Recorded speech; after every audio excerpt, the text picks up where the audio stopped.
We're coming on the air as the world watches a war unfold, basically live on TV, in what could be the biggest crisis point in Europe since the end of World War II. And tonight, our mission over the next 60 minutes is to be crystal clear about what's happening now, what's happening next, and what it means for you. So here's what you'll see in this show, starting on the ground in Ukraine, where senior defense officials tell NBC News Russian troops are moving closer to the capital of Kyiv, could even target government buildings there. We're going to take you live inside a country under martial law and a new curfew. We're also getting new details about Chernobyl, the site of that huge nuclear disaster more than 3 decades ago now. Ukraine says it's now in Russia's hands, while the Ukrainian president calls that a declaration of war against the whole of Europe. And so now President Biden is trying to hit the Kremlin hard, right where it hurts, in the wallet, with another round of penalties against big Russian banks, rich people close to Putin. But he's leaving a couple big things on the table. We'll explain why, and why even some in the president's own party think he should go further. And we've got to look at what experts think those sanctions could mean for how much you pay for gas. Plus, the intense emotion as the world braces for a possibly devastating refugee crisis, with Ukrainians jammed up trying to get to safety later in the show. Right now, the attacks from Russia are coming in from every angle, with tanks rolling into Ukraine from Belarus. And you're about to see fires breaking out north, south, east, west. That's what you're looking at on screen. A senior defense official says Russia is getting closer to Kyiv, the Ukrainian capital, as we're learning in just the last hour or so that 57 people have been killed so far, 169 people hurt across the country. Those who are still in Kyiv are under a new curfew put in place tonight. And look at this. These videos, they're gut-wrenching. They show Ukrainians who are just scared. They're scared. They're lining up to get cash, backed up in traffic. They're trying to escape. And then look at this video taken by our NBC News team in Kyiv, with Ukrainians huddled in a subway station to try to stay out of danger. One place Russia has now captured, Chernobyl. Ukraine says it's lost control of the site of the world's worst nuclear disaster. Tanks at the scene, although I got to say, we cannot confirm here at NBC News whether those are Russian tanks or Ukrainian. And then in Washington, President Biden says he's sending another 7,000 troops forward to Germany, and he's laying out more economic punishments against Russian banks and some of its wealthiest elites. And listen, experts say these penalties are tough, but the president still has some tougher cards to play, with questions now about whether he's got to play them sooner. So, big picture. This is where we know that Russia has attacked. These red circles here that you're looking at on the map, those are confirmed attacks from Russia. They're near big cities. You can see it, like Kyiv here, like Kharkiv. We're going to take you live to Kyiv in just a second.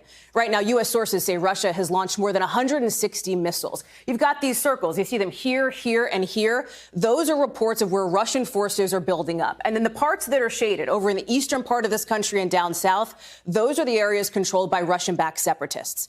We're starting tonight in the western part of the country, in Lviv. That is where we find our Cal Perry. And Cal, this is a city where you've got, I know, journalists that have gone, diplomats have gone to as well. You are there, and I understand you are in your hotel room because of some security issues. I don't know how to characterize it, Cal. I don't want to get ahead of myself. What do you see?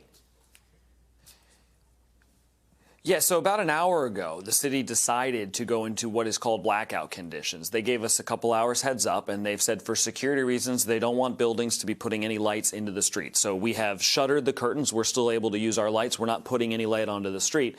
But it's very indicative of an unknown here. People, assumed for a long time that this city would remain safe. That map you are showing and the air sirens that I heard this morning are making it clear that nothing is off limits for the Russian army.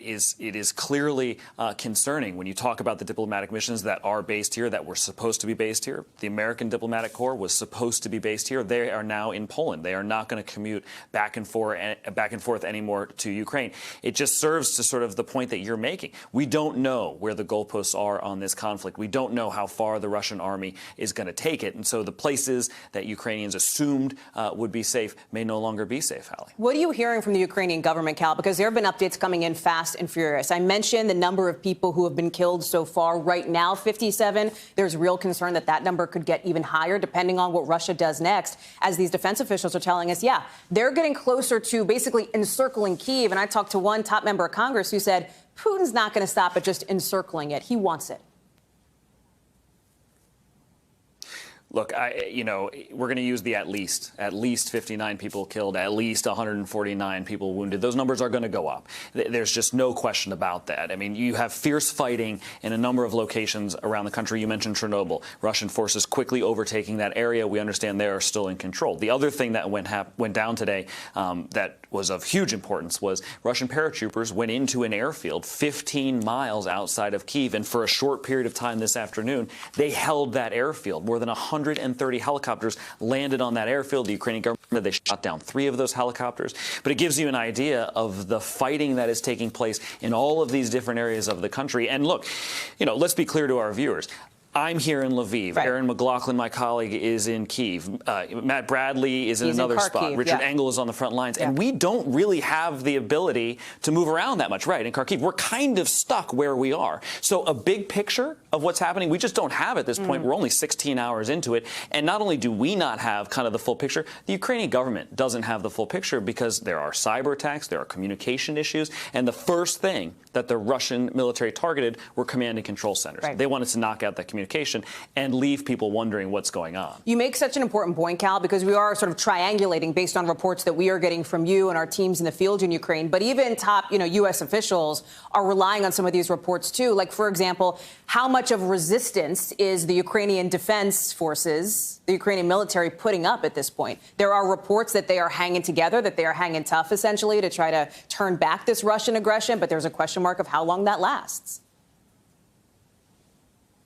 Yeah, and look, we can count on the Ukrainian government trying to make the best of this publicly, right? Trying to keep morale up. As you bring reservists up, you want more people to come. You want more people to defend the country. So you're not going to spin it, but you're going to choose sort of a way to tell the story. So we heard from the Ukrainian government today, a column of Russian armored personnel carriers was hit and was taken out. And then shortly after that, we heard from the Ukrainian ambassador in Washington saying there was a platoon of Russian soldiers that surrendered to Ukrainian forces. And she claims that these forces didn't know why they were there, that the Russian government didn't tell them that they were going to be in combat, that they were going to have to kill Ukrainian civilians. And when they realized this position they were put in, they surrendered. So you can see this information war playing out. And certainly on Russian television, you have a very different story of events. It was fascinating last night when the Ukrainian president went on Telegram, which is an instant messaging app, and he spoke to the Russian people in Russian. And he tried to counter what they're seeing on state TV by saying, we are not Nazis and we are not trying to attack you, because that's what the Russian public is hearing. Cal, real quick, what is the rest of your night? I mean, are you going to be in there, curtains drawn till dawn, basically? Is that the plan? We're trying to figure that out. We're keeping an eye on outside. The street lights are off. The building lights, the street lights are still on. The building lights are off. We want to respect any security concerns that happen, and we're obviously concerned for our own security at the same time. We do want to show people what's going on outside, so we're walking that fine line. Cal Perry in Lviv, Ukraine. We're so glad you're there for us. Cal, thank you for leading us off tonight. I really appreciate it. So here's the message from the president. He is repeating, this is a war of choice for Vladimir Putin, and now Russia will pay. Watch. Putin is the aggressor. Putin chose this war, and now he and his country will bear the consequences. And so let's talk about what those consequences look like from the White House. There are now economic sanctions, basically punishments, on all 10 of Russia's biggest banks, adding up to about 80% of the country's banking assets. That's a lot, right? The president's also restricting Russia's ability to buy tech that would help their defense, their aviation sectors. And then he's punishing members of Putin's inner circle, basically cutting them off from the U.S. altogether. The president's also not ruling out sanctioning Putin personally, although he hasn't taken that step yet. And all of this is on top of a whole mess of sanctions the U.S. already put in place 24 hours ago, including on a key gas pipeline. But it doesn't include anything that would block Russia's access to something called SWIFT.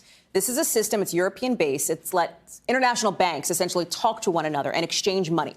Mike Memley is at the White House. And, Mike, I talk about what SWIFT is, and I want to explain that clearly to folks, because there is some appetite, even from the president's own party, that, while he put in place those sanctions that we just showed everybody on the screen there, he may need to go a step further and go ahead and try to cut Russia off from SWIFT. He's in a bit of a tough spot since European allies aren't really with him on that front.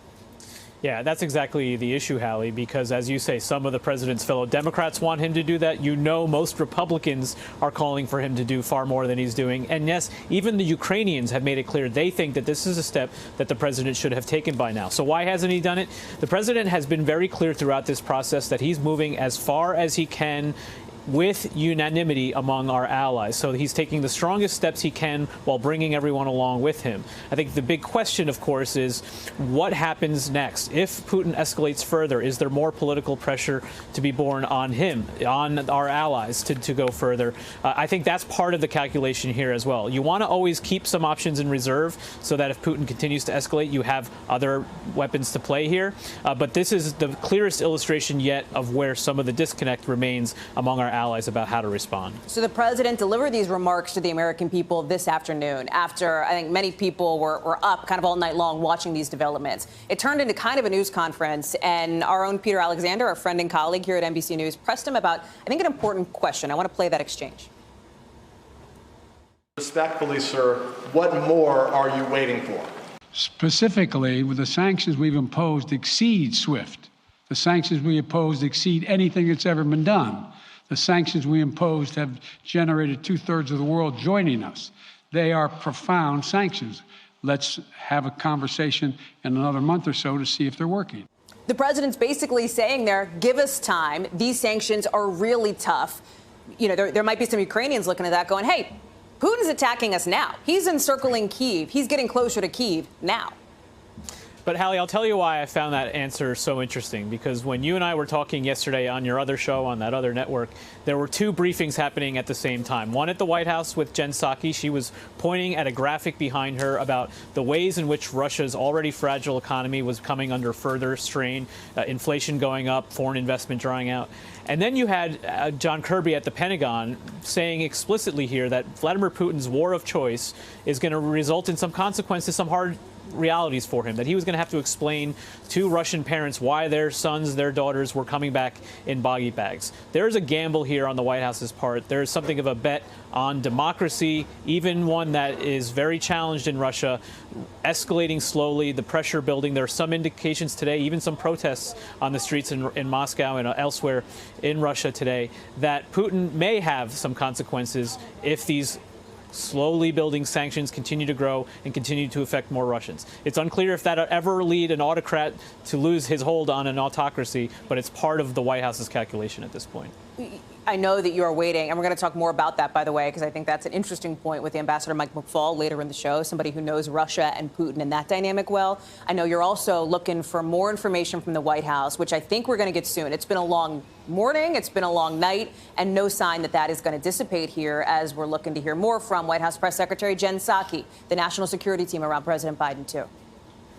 Yeah, that's right, Hallie. As soon as I finish here with you, I'm going to go sit in our chair in the briefing room where we expect to hear more details about exactly the sanctions, why they feel that they are sufficient in stinging and matching the escalation that we saw from the Russian president. But, you know, we're going to have questions about what is next and also how the president is really juggling all these challenges. I have some new reporting today about the fact that the president is dealing with this situation in Ukraine while also finalizing the selection of a Supreme Court nominee, one of the most consequential decisions a president will make in any term. And by the way, trying to get ready for his State of the Union address on Tuesday. You have these three incredible presidential moments: war overseas, the control of the judiciary here at home, and a speech that's meant to sort of kick off the midterm election for this White House and for Democrats, all converging at once. And the president's been trying to grapple with it, toggle back and forth, having all these meetings at the same time. It's a real incredible moment for this president, for this White House. What's the biggest thing you're looking for over the next, let's say, 12 hours, Mike, before, you know, folks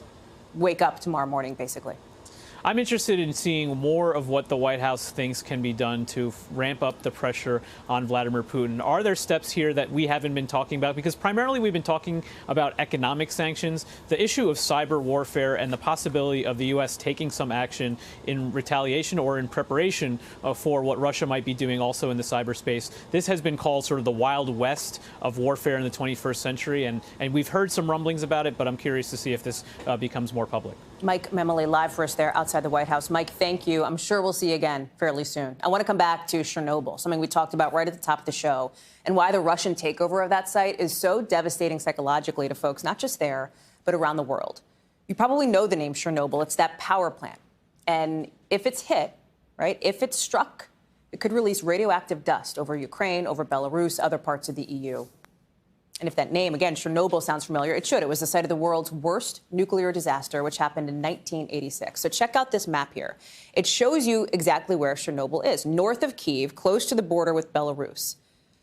Keep that in mind. A botched safety test there caused an explosion which sent clouds of nuclear material across much of Europe. The aftermath was awful back then. Radioactive contamination released into the air for 10 days. Dozens of people died. There are still lasting effects there. Russia reportedly wanted to control the Chernobyl nuclear reactor to send a message to NATO not to mess with their military action.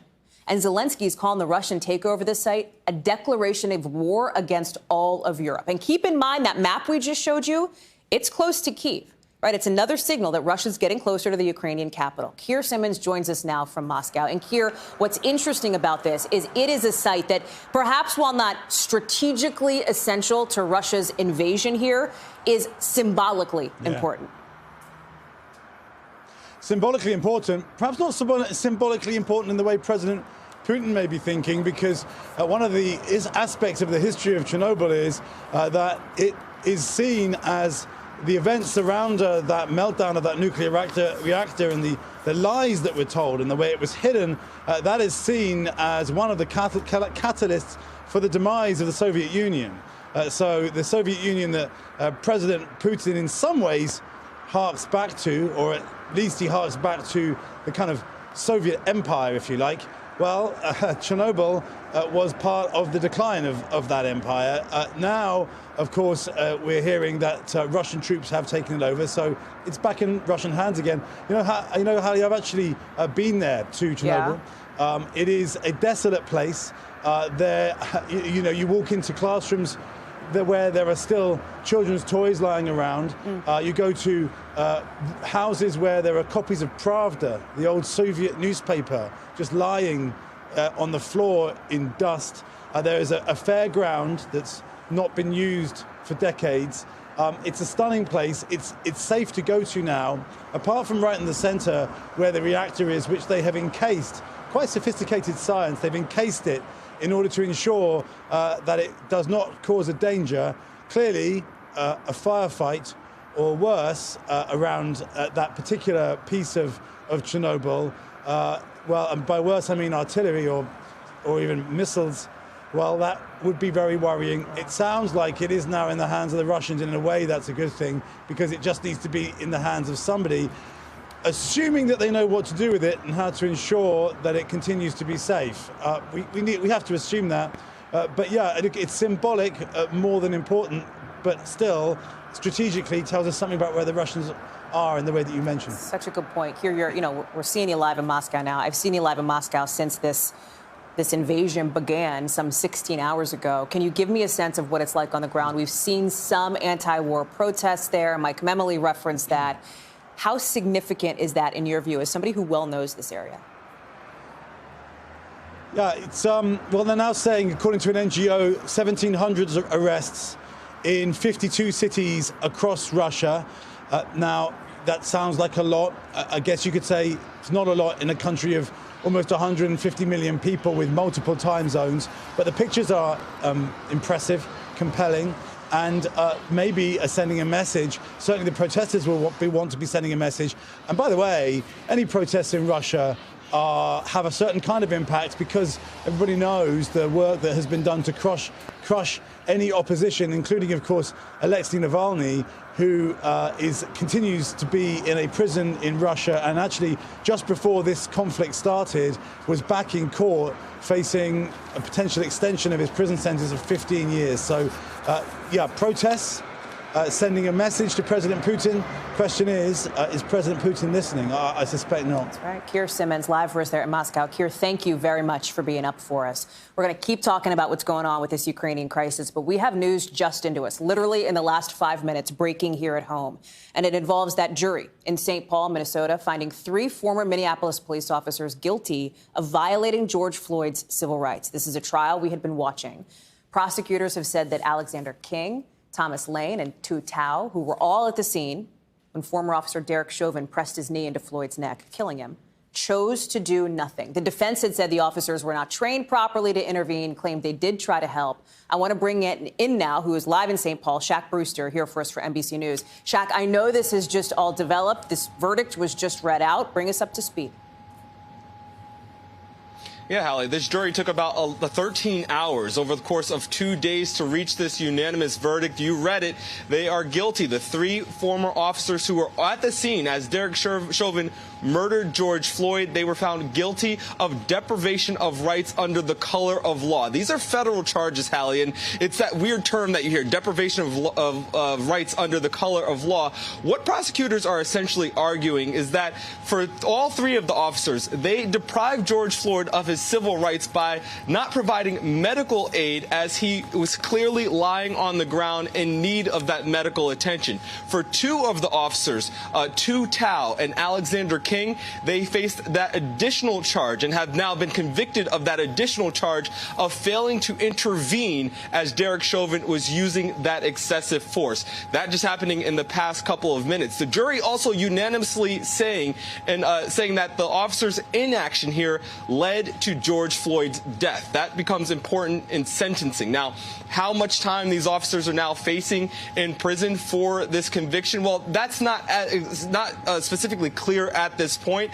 Federal prosecutors say there's a complicated formula that goes into this, but they estimate they'll be facing about 2 to 4 years in prison for this. It's important to note, Hallie, that all three of these former officers also are facing state charges for aiding and abetting the murder of George Floyd. So they're not out of the clear just yet. But the big news right now is that a jury of 8 women and 4 men have now convicted all 3 officers who were at the scene as George Floyd was murdered, have convicted them of depriving George Floyd of his civil rights. I think that second trial set to start in June. Shaq, themes of the case, big picture here, seem to revolve around whether these defendants, now convicted, felt they could speak up to authority and essentially pull in, the bad behavior of colleagues.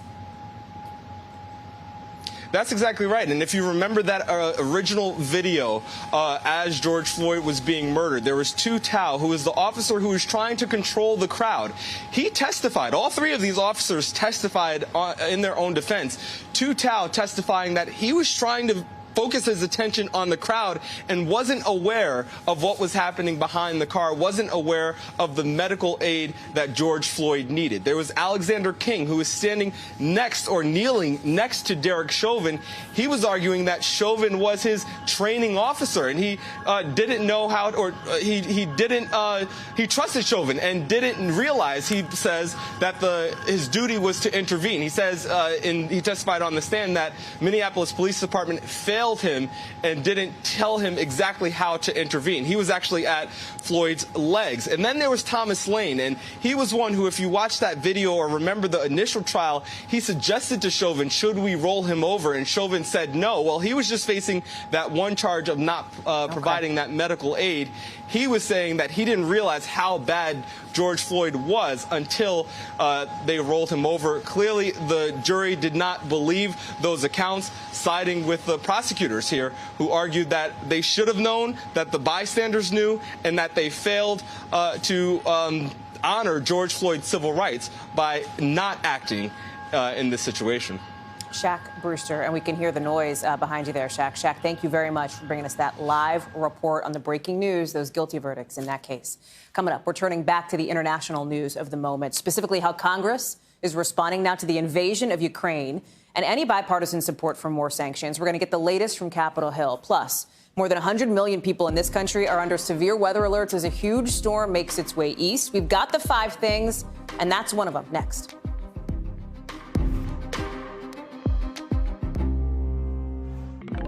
So we are back with our breaking news coverage of the crisis that is happening right now in Ukraine. Russia, effectively, in the words of President Biden, undergoing this war of choice, in the president's word, against a sovereign nation.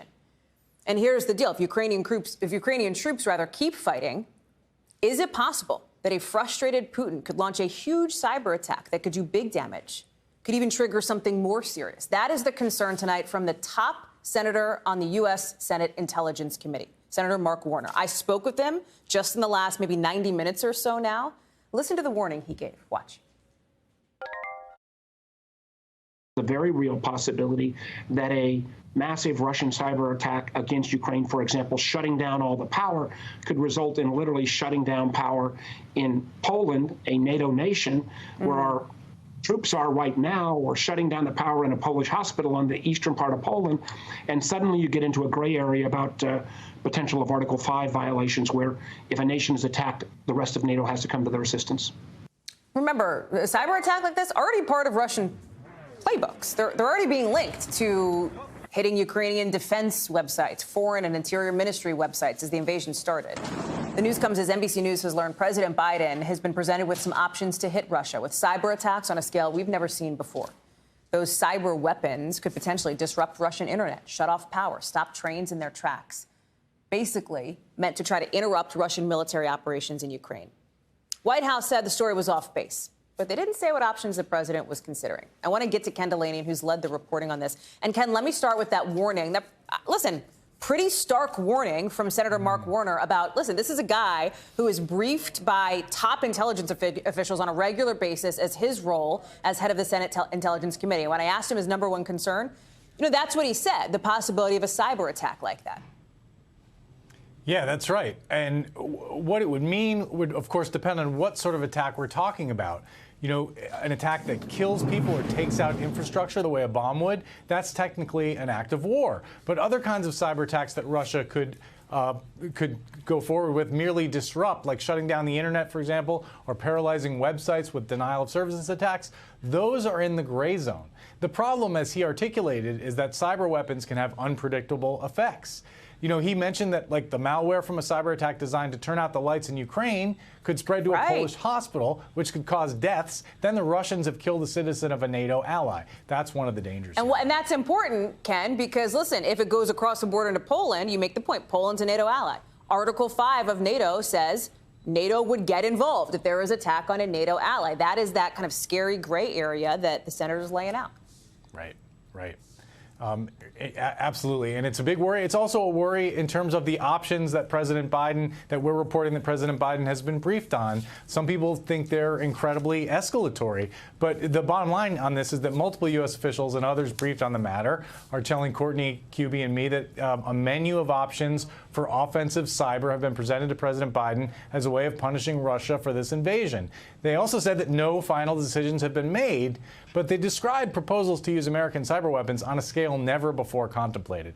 Options range from disrupting internet connectivity across Russia to tampering with railroad switches so Russia has trouble resupplying its forces in Ukraine. Our sources say these options are designed to be disruptive but not destructive, falling short of what would be considered an act of war.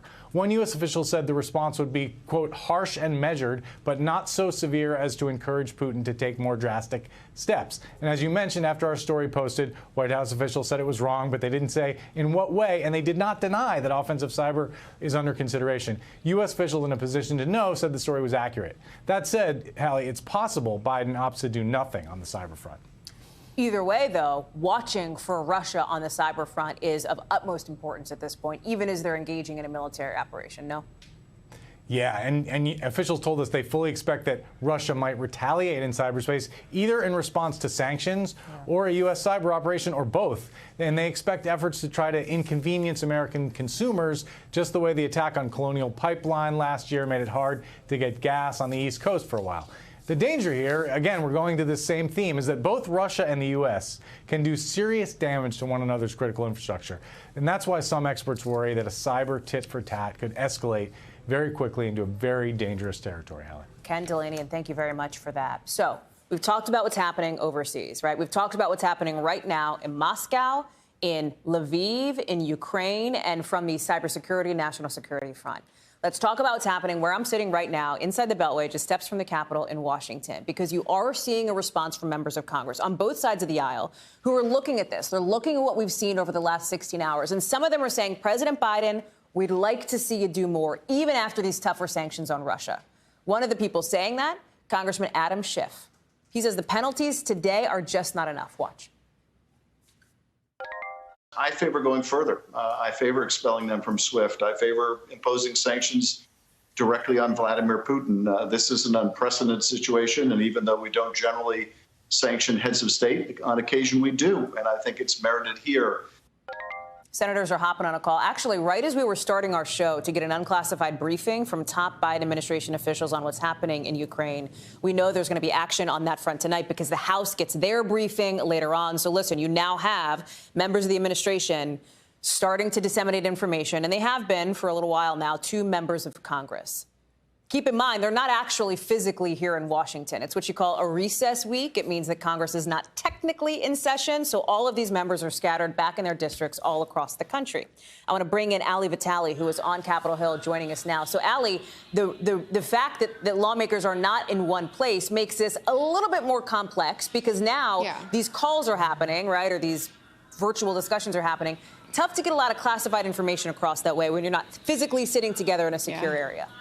Yeah, which is why they're doing an unclassified briefing this week, and then next week the House and the Senate are going to get their classified briefings. That doesn't mean they're not still reacting and still having high-level conversations. Senate Minority Leader Mitch McConnell, for example, just confirmed a few minutes ago that he spoke today with Pelosi, McCarthy, Schumer, and President Biden, as all four of the top members in the House and the Senate got an update from him on what has happened so far and what the path ahead might look like. So, he didn't elaborate on what Biden said, but that call happened. But newsy then, that President Biden, I mean, that's a new piece of information, Hallie, that President Biden, as one would expect he would do here, is briefing the people that you just named, who are the top Democrat and Republican in each chamber.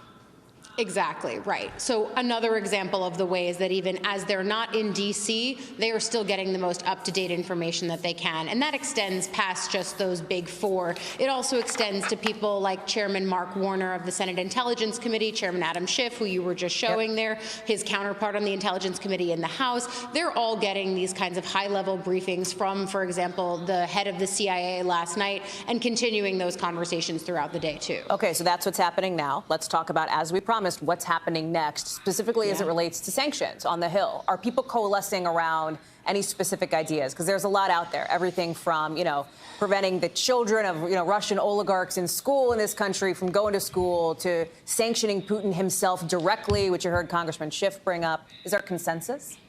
There's consensus that more should be done. That's pretty much where you start to see the consensus fall apart. That's not to say that there aren't points of overlap that we're going to see them explore over the course of the coming days and definitely next week as they get back into town. For example, Senator Menendez and his Republican counterpart, Senator Risch, they had tried to push that bipartisan proposal before recess. It fell apart because of the details, but now it feels like there's some momentum for them to come back to the table. Republicans, for example, still pushing the idea of secondary sanctions. That's not something that Democrats had in their version of the bill. Democrats instead are saying they would like to see Russia taken out of the SWIFT banking system. Of course, that's not the United States' call, but at the same time, we are seeing pressure begin to mount to take them out of that banking region.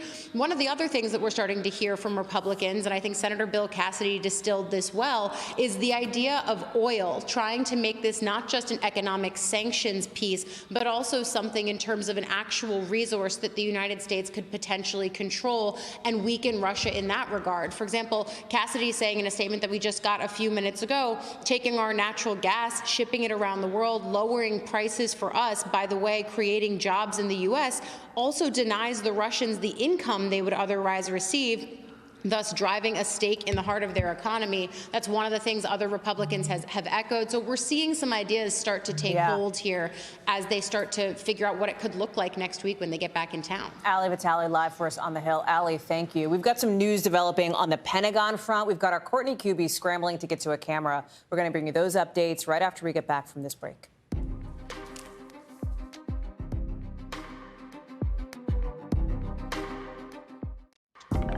Let's get you over to the 5 things our team thinks you should know about tonight. Number 1, Queen Elizabeth canceled all of her scheduled virtual events for a second time after testing positive for COVID on Sunday. She's quarantining at Windsor Castle. We don't really know why her meetings were called off today, but the palace is still saying she'll carry out light duties as she recovers. Number 2, Canadian Prime Minister Justin Trudeau. He's ending emergency powers he put in place earlier this month. Remember, we talked about that on this show to get those trucker protests under control. He says since those demonstrations over COVID restrictions are no longer an emergency, it's something police there can handle, he can wind those back. Those protests blocked some border crossings. More than 100 people have been arrested since. Number 3, a huge winter storm is making its way across the country, putting more than 100 million people tonight under severe weather alerts. You've got ice storm warnings, warnings about flooding from the southern plains all the way up to New England. You've got a lot of snow expected to make its way through the Northeast tomorrow, but forecasters say things should hopefully die down by tomorrow night. Number 4, the Conservative Political Action Conference, you might know it as CPAC, kicking off today in Orlando, Florida, right in former President Trump's backyard, relatively. He's the headliner, as you might imagine. He's given a speech on Saturday night. You had Florida Governor Ron DeSantis speaking today. It all ends Sunday. Number 5, Florida's House of Representatives passed a bill today that stops classroom discussions about sexual orientation and gender identity in schools. It's called the Parental Rights in Education Bill, but critics have called it the Don't Say Gay Bill. The legislation heads to the state's Senate now, where it's expected to pass. As you heard, President Biden is ordering 7,000 more troops to Germany. The move is really meant to bolster NATO allies and be ready to give support to the region if need be. Courtney Kube is live for us at the Pentagon. And Courtney, there's that. I also know, because I've been watching you for the last 16 hours, you are working your sources in a big-time way. You're hearing from defense officials Russia is getting closer to Kyiv. What is the expectation for what we could see, Court, develop over, like, let's say, the next 8 to 12 hours? So I think that tonight will look a lot like we saw last night, where we're going to see strikes from most likely cruise missiles. We're talking short-range missiles, potentially some medium-range ballistic missiles, and then both air and sea-launched missiles. Okay, so you think we're seeing some sort of action tonight, Courtney? I mean, that's the expectation? Absolutely. There's been action, already. It's nighttime in Ukraine, and they're already starting to see this, according to a defense official. So more missile strikes most likely, airstrikes most likely. The next hours and into days, we're going to see more and more Russian troops also moving across the border. So elements of that have been happening. What's interesting, one thing I've been struck by is less so is it troops moving across the borders in mechanized units and tanks. They're seeing some of that.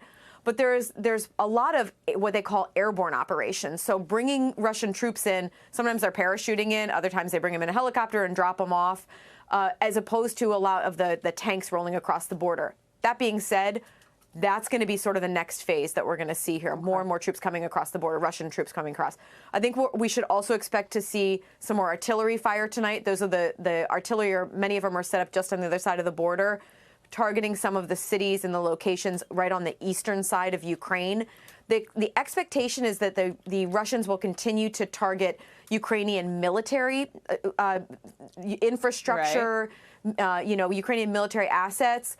But the U.S. military and the U.S. intelligence assessment is that they will also start going more and more after Ukrainian government assets as well. So that's what we're expecting in the coming hours, most likely in days.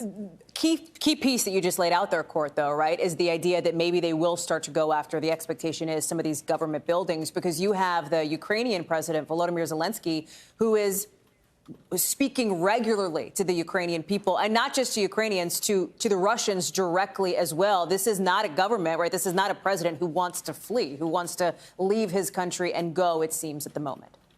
That's right. And then Russian troops are moving closer and closer to Kyiv. They are really starting. The goal of the Russian military when it comes to Kyiv and some of these other large cities like Kharkiv in the east is to surround them and isolate them and then ultimately take them. So what we aren't likely to see is like a large-scale destruction of these cities. So airstrikes just pounding building after building. They are more targeted already, and the expectation is that the Russian military will continue with that targeting of specific facilities. So again, Ukrainian military and government facilities going forward, as opposed to just sort of laying waste to the city.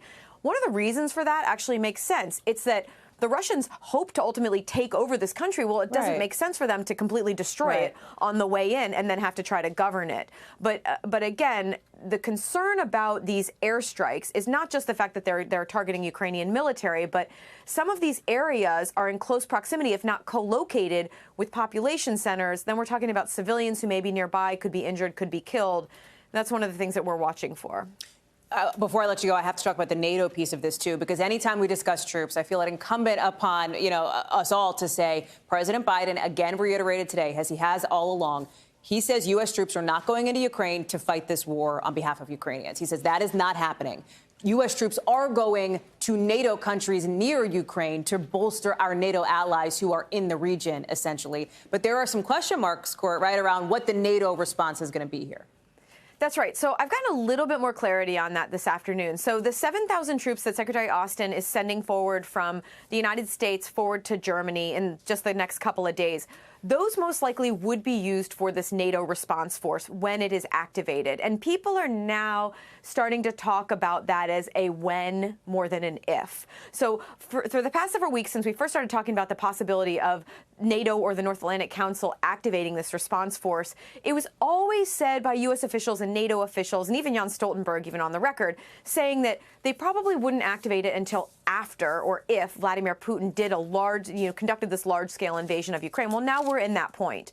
So now the officials have started saying it's most likely they're going to activate it. The U.S. military will have these 7,000 troops, an armored brigade combat team forward. They'll be able to fall right in on this response force. They'll probably send another 1,000 to 1,500 forward for additional as well. Courtney Kube, are you getting any sleep tonight, friend? I hope. Who needs sleep? We've got coffee and chocolate. Appreciate you. I so appreciate you and your reporting and everything that you're doing, Courtney. You're keeping us up to date and up to speed. Thank you, friend. President Biden, you heard Courtney lay out sort of the NATO response piece, right? You got President Biden today saying NATO will hold a summit tomorrow to lay out what the next steps should be. So again, what's happening now? What's happening next? That's the piece that's happening next. Again, he says U.S. troops aren't going in. He says the sanctions he believes will work against Vladimir Putin. It's not going to be instantaneous. It's going to take a minute. Watch.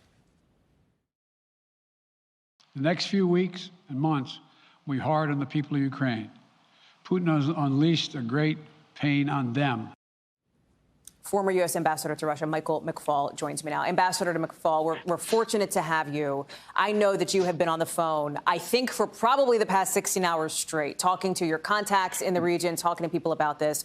What are you hearing, and what is your biggest concern tonight? Well, the biggest thing I'm hearing is tragedy and, people in Ukraine trying to figure out what to do, where to go. Government officials locking in and saying we're here to stay to fight in Kyiv. You're just talking about the plans for Kyiv. Others going to Lviv. I think there's a real sense of shock among the Ukrainians I know. They were not anticipating that this would be as big a campaign.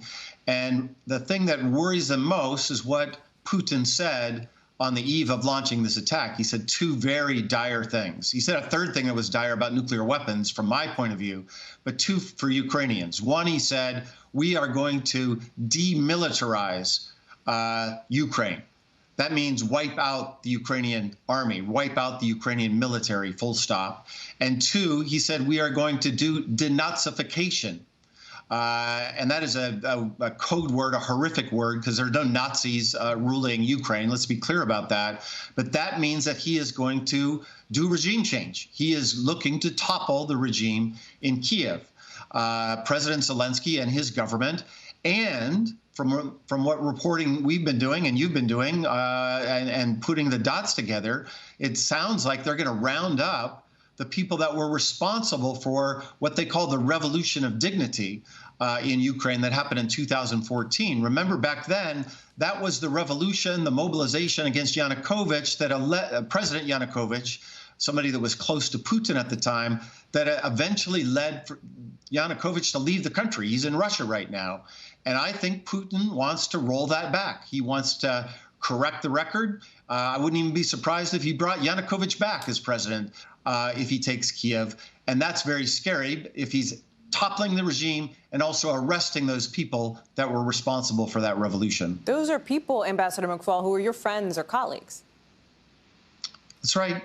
Many of them are. Many of them have done training programs here at Stanford.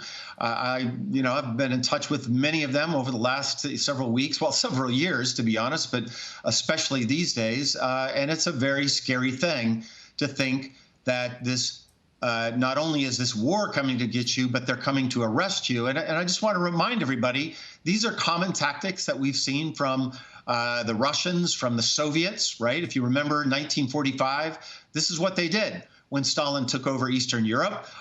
In moments, they didn't use military force then. They were fighting the Nazis, but then their soldiers came and stayed.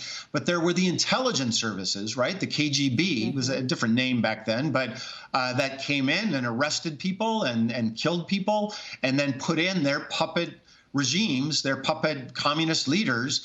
And even one thing that really echoes, just it's an eerie thing, the name of the two independent republics that are now, according to Putin, are independent countries, they're called people's republics, right? That's exactly what the puppet states of Poland and Czechoslovakia, Romania were called back when Stalin took them over after 1945. There's been this open question, and it's probably going to be open for a little longer, of how seriously Vladimir Putin is going to take these sanctions, these penalties that President Biden has put on him. Not going so far as to sanction Putin personally, right, but taking some steps that I think most experts, I wonder if you agree, consider pretty tough. How seriously will Putin take those? Could that hurt his standing, politically at home in Russia, which is something, the impression that his people have of him is something that's important to Putin? So I support these sanctions 100%. I think the Biden administration has made the right moves. These are serious sanctions, the most serious sanctions ever levied against Russia, and period. Going back to 220 years of U.S.-Russian relations, okay? So I think that it's fantastic.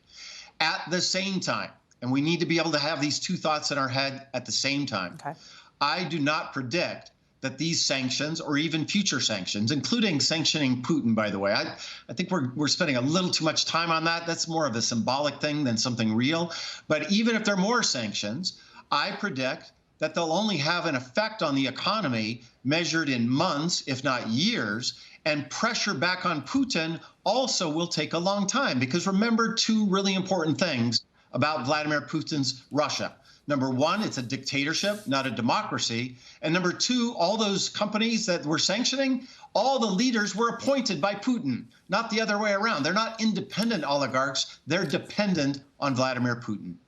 Ambassador Michael McFaul, I know it has been a long, several weeks, a long couple days. It's going to remain a long couple days for you. Thank you for being with us and for your perspective as somebody who knows this region, better than most. Thank you. We've talked about the warnings, as we just talked about the Ambassador McFaul. Sanctions designed to hurt the Russian economy. President Biden was clear that, we may feel a little bit more economic pain because of this invasion. He says he hopes it won't be for long, but it does have the potential to push up inflation, maybe a little bit more, possibly force us to pay more for food, for gas.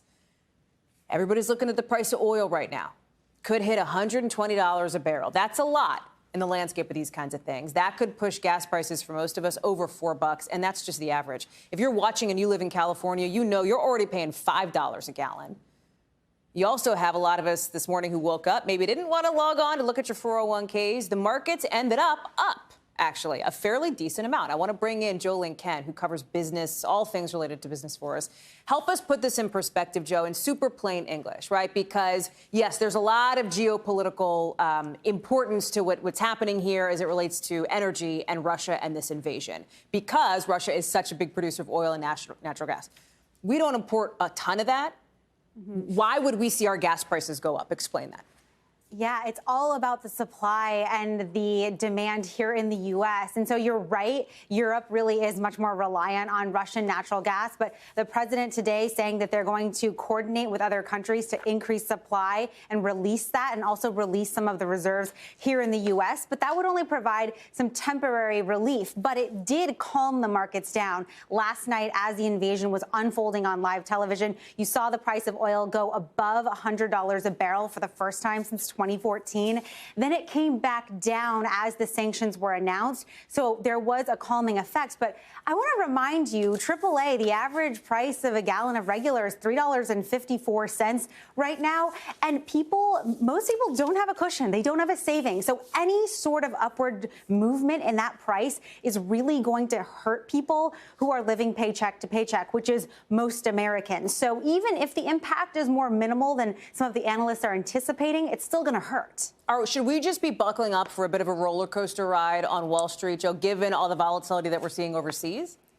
Yeah, I mean, volatility is always something that you can anticipate and then hope and fingers crossed that it doesn't happen. There was so much volatility leading into this invasion. What we did see, though, is that after sanctions were announced, a lot of the market, the indices calmed down, right? We ended across the board in the green. The S&P 500 ended up, well into the green. So that was good news for a lot of people to see that, especially as they try to hold on for dear life with the little savings you may have in your 401k. But really, when you look at at the broader picture here, you're looking at your grocery bill, too. You're looking at the price of corn, the price of wheat. All of that will be majorly impacted if this goes on for a long time and if the situation continues to worsen. You have to remember, Russia, Ukraine, responsible for a large percentage of corn and wheat production out there. That could impact the price that you're paying for a loaf of bread. Hallie.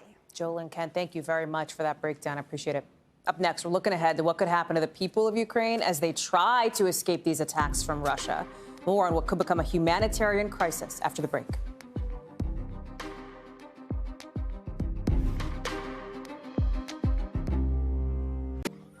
Listen, we've talked a lot at the show about numbers and troop movements and sanctions and what Russia's doing and what President Biden's doing. There are people who are involved, who are caught in the crossfire, quite literally here in Ukraine. Real people, real families, real kids. The potential for a humanitarian crisis now. Probably going to happen. Already started to see it because you have Ukrainians who are like, we are getting out. We are leaving the country, and they are jammed up. Look at this. This is just some of what it looked like as people were trying to get out, head to places like Slovakia, Hungary, Romania, Poland. Those countries are bracing for the possibility of maybe millions of people crossing their borders. And to Ukraine's north, you have Baltic countries, Lithuania, Latvia, Estonia. They say they're bracing for refugees. You have to remember, it's not as easy as crossing a border. There's the COVID factor. The EU would have to decide how to manage testing and quarantine for positive cases. U.S. officials say Europe's expecting Russia will try to exploit these people for political purposes and try to spread anti-refugee sentiment. There's a lot of layers to this. I want to bring in now Andrea Mitchell. And Andrea, I had a conversation with the head of the IRC, which is obviously a group that works on the humanitarian side. And the message was, right now, we're seeing people in the thousands leaving. The concern is when you start to get to the hundreds of thousands, we are only in the beginning of what could escalate over the course of the next 2, 3, 4 months. It's profoundly disturbing because right now people in the thousands, yes, are heading across the border into Poland. And Poland has relaxed its COVID rules, and so people are able to get there to escape. But clearly it's going to escalate because the intelligence is telling us that the aim of Vladimir Putin is to topple the government in Ukraine and to take over the country. And that will mean millions of people will be leaving. And first of all, you could have very easily a huge spike in COVID. Ukraine is one of the lowest vaccinated countries. I've been there. And for one thing, they were relying on the Chinese vaccine. They certainly were not going to use the Russian vaccine. They didn't have the money as a country to buy any of the other vaccines. And so there was not only a low vaccination rate, but a very ineffective vaccination rate. So it's clearly going to be a potential crisis in that regard, a public health crisis. Right. And similarly, you have refugee aid groups who are overwhelmed with the Afghan refugees. They have not dealt with that crisis. And those people are all over Europe, all over the Middle East, and millions of them waiting desperately to get visas into the United States, to be reunited with families in some cases, and more hoping to get out. So this is piling crisis upon crisis. It's a humanitarian disaster waiting to happen. And as we said, the possibility that Putin could exploit this with anti-refugee sentiment. Right now, you have some countries saying, yes, we would welcome these refugees. Poland, for example. Right. There's a question mark. How long does that last? What happens if Putin's, misinformation teams, disinformation teams get out there and start trying to spread some of this sentiment? Well, look at the way Hungary cracked down on the Syrian refugees. Now, admittedly, Hungary, with Viktor Orban as the leader, were a very hard-line government. Yes, a NATO ally, but less in the orbit than in the Western orbit than the others. It's certainly not considered a great democracy at this point. And they were cracking down on refugees who they perceived to not be white. Let's face it, it was mostly people, Middle Eastern people of color, whom they did not want, and they excluded them and treated them miserably, fencing them out, squeezing them out. We covered all of that. So presumably these people, Slavic people, would be more welcome. But that said, refugee crises can be destabilizing. Yeah. It's had an effect on the Merkel government in Germany. Angela Merkel opened her arms, and she's paid a high political price in her final term because of that. And so governments are very vulnerable to this, especially when they are under a lot of pressure from Vladimir Putin at the same time. It's an important angle to cover. It's one I know we and you will stay on top of. Andrea Mitchell, it's great to see you tonight. Great reporting. Thank you. That's it for this very busy hour. We're going to have more for you here tomorrow. Same time, same place. Coverage picks up right now.